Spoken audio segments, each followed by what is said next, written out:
Show में साथ देने का शुक्रिया। ज़ोहरान ममदानी की कामयाबी ने बहुत सी उम्मीदें पैदा कर दी हैं और लोग ये समझ रहे हैं कि वो इससे भी बहुत आगे और ऊपर जा सकते हैं। इसी ज़िम्न में एक सवाल एहसन का टोरंटो से। अमेरिका में आपको क्या लग रहा है आगे आगे जेडी वेंस साहब और ममदानी का टकरा होगा, और क्या देख रहे हैं आप फ्यूचर में? क्या ये आगे एक दफा फिर इंडियंस अगेंस्ट द वर्ल्ड होने जा रहा है? क्योंकि जेडी वेंस की वाइफ जो है वो इंडियन है, वैसे तो ममदानी की वालदा भी इंडियन है लेकिन वो ज़रा ज़्यादा इंक्लूसिव है। तो आप बताएं कि आगे क्या होने जा रहा है न्यूयॉर्क में? डेमोक्रेटिक पार्टी के ममदानी को देख रहे हैं कि नहीं? नहीं नहीं, उसकी दो वजूहत हैं। देखिए, एक तो ये बड़ी सिंपल सी बात है कि आप ज़ाहिर है आपका इशारा ये जेडी वैंस की जब आप बात करते हैं तो यूर थिंकिंग, आप समझते हैं कि डोनाल्ड ट्रंप के बाद जेडी वैंस जो है वो रिपब्लिकन्स का नॉमिनी होगा फॉर द प्रेसिडेंसी अगली इलेक्शन में।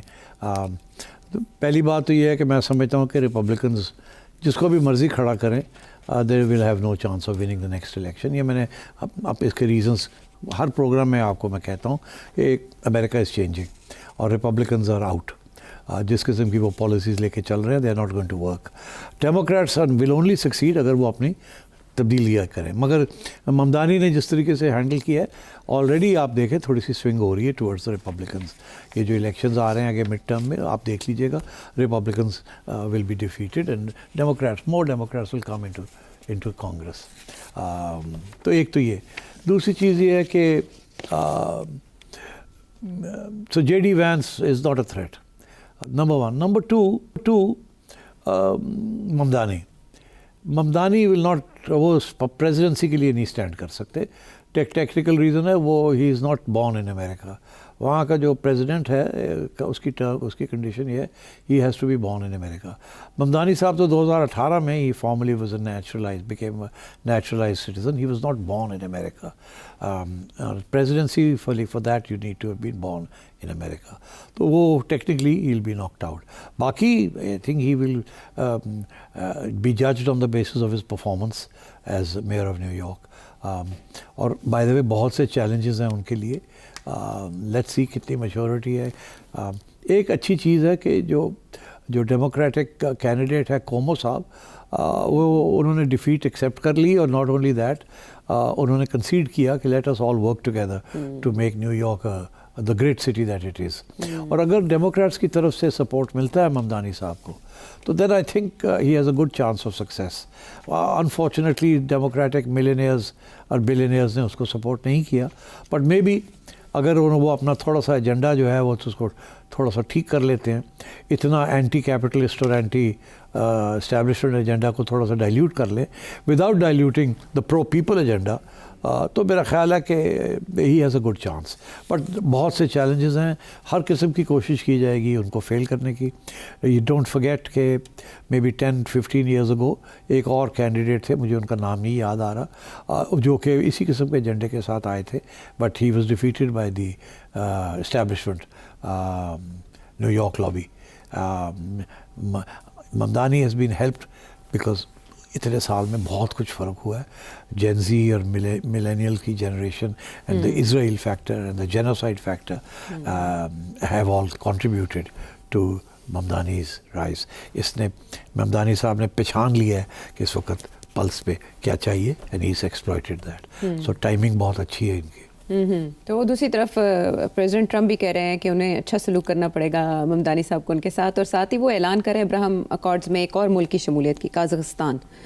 ये किस बात का इशारा है? ये वो सब 5 के 5 को बुलाया हुआ है डोनाल्ड ट्रंप ने अपने पास। वो आए हुए हैं सारे, Uzbekistan, Tajikistan, Kazakhstan and the others, Turkmenistan. तो वो उनको ये कह रहा है कि क्या कह रहा है, एक तो यही जाहिर है, यही कह रहा है कि वो इसराइल को रिकग्नाइज़ करें। इनमें से एक दो ने तो ऑलरेडी इनके डिप्लोमेटिक रिलेशंस हैं, कज़ाकिस्तान के फॉर एग्जांपल डिप्लोमेटिक रिलेशंस हैं। अब वो उसका ये कहना कि जी हम अब्राहम अकॉर्ड्स में जा रहे हैं तो इट्स नो बिग डील, तो और पहले ही से ही वो तो they are on board, that's not. मगर ट्रंप ने उसको बहुत बड़ा अनाउंसमेंट की है, जैसे कि बहुत बड़ी अचीवमेंट है, एक और आ गया है, 4 की जगह पे 5 हो गए। That's not a big deal. ये वहाँ क्या कर रहा है, ये वहाँ गया है बिकॉज रूस और चाइना वहाँ बड़े एम्बेडेड हैं, both politically and economically.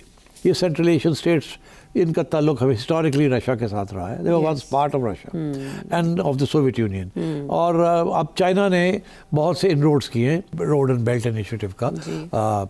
CPEC इधर से जा रहा है, ऊपर से एक और रूट वो ले जा रहे हैं और ऑलमोस्ट सक्सीड हो गया। रेल तो पहुंच ही गई है from China into Iran, Europe की तरफ जा रहे हैं, और वहाँ से भी एक ईरान की तरफ और एक ऊपर रूस की तरफ से to Europe. So they are making these. मगर अमेरिका को चाहिए gold, copper and rare earth and uranium, और उसकी वजह से अमेरिका भी सोच रहा है कि इनको किसी तरीके से एक डील की जाए जिसमें से हमें माइनिंग राइट्स मिल जाएं और इनको हमें कन्विंस करें कि आप अमेरिका के अंदर इन्वेस्टमेंट्स करें। तो ये डिस्कशंस हो रही हैं वहाँ। एक बात बताने की ज़रूरत है कि अमेरिका के सारे न्यूक्लियर पावर प्लांट्स जो है ना, बहुत सी इलेक्ट्रिसिटी पावर प्रोड्यूस होता है bye nuclear power plants. Nuclear power plants को यूरेनियम की ज़रूरत होती है, और कज़ाकिस्तान जो है वो दुनिया की 40% of the global supply of uranium, commercial uranium जो है वो कज़ाकिस्तान सप्लाई करता है, एंड 10% जो है वो बाकी सेंट्रल एशिया के जो लोग हैं वो करते हैं, उज़्बेकिस्तान। तो एक तो ये उसका इंटरेस्ट है कि ये अपनी यूरेनियम सप्लाई जो है इसको सिक्योर किया जाए। इसके साथ साथ copper and gold, so that is partly one of the reasons Y ये वहाँ पहुँच रहे हैं। सबसे जो असली रीज़न है जो कि लॉन्ग टर्म है वो ये है रेयर अर्थ। अमेरिका, बुरी हालत है अमेरिका की, वो इतना खौफज़दा है कि उसकी सारी जो ग्रोथ है जो कि बेस्ड ऑन टेक्नोलॉजी है, it's all dependent on rare earth minerals. वो चाइना ने एक साल के लिए तो अब ओके कर दिया है, मगर वो किसी वक्त भी खींच सकता है हाथ। और अमेरिका डेस्परेट है कि अल्टरनेटिव सप्लाईज़, इसीलिए वो पाकिस्तान में भी इन्वेस्टमेंट करवा रहा है प्राइवेट सेक्टर से, और सेंट्रल एशिया में भी करवाएंगे, अपने यहाँ भी वो फैसिलिटीज़ क्रिएट करेंगे। वो रेयर अर्थ तो है मगर प्रोसेसिंग के लिए प्रॉब्लम्स हैं, और it's a very polluting environment if you use coal and stuff like that। तो इसलिए मेरा ख्याल है ये म्यूचुअल किस्म की इकोनॉमिक बेनिफिट्स की तरफ जा रहे हैं, प्लस ऑल्सो कि रशिया और चाइना को थोड़ा सा रोका जाए from completely sweeping over the resources and of central Asia. Oil, wheat, rare earth, uranium and so on। अच्छा सिट साहब, Marco Rubio and Steve Witkoff, President Trump की टीम बहुत एक्टिव है अब्राहम अकॉर्ड्स के सिलसिले में, और 18 नवंबर को एक्सपेक्टेड है कि मोहम्मद बिन सलमान क्राउन प्रिंस वो विजिट कर रहे हैं यूएस का। वो उनके हवाले से प्रेसिडेंट ट्रंप काफ़ी मुस्तरब रहे हैं और वो कहते रहे हैं कि सऊदी अरेबिया ज्वाइन करे। क्या अनाउंसमेंट आ सकती है?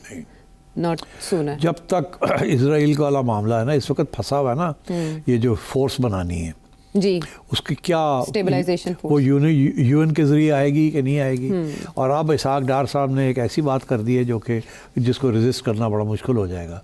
वो ये कहते हैं कि ये पहले तो हमें ये बताया जाए कि हमारी हैसियत क्या होगी, नंबर एक। नंबर दो ये है कि हम चले जाते हैं वहाँ और रिकन्स्ट्रक्शन शुरू हो जाती है और हमसे पैसे ले लिए जाते हैं और सारा गाज़ा को रीबिल्ड हम कर देते हैं, और कल को फिर इजराइल जो है वो बम्बार्डमेंट करके वहाँ से फ़लस्तीनियन को निकाल दे, तो फिर क्या होगा? तो हमें कोई गारंटीज तो मिलनी चाहिए कि ये नहीं होगा। तो आई थिंक इसमें अभी इश्यूज़ बनेंगे, और मेरा ख्याल है अमेरिका को पता है इस बात का, और वो सऊदी अरेबिया को थोड़ा सा टाइट करना चाहता है कि आप पाकिस्तान और टर्की वगैरह को कंट्रोल में रखें।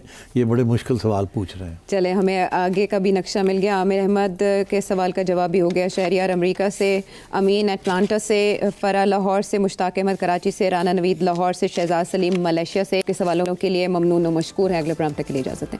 Thank you.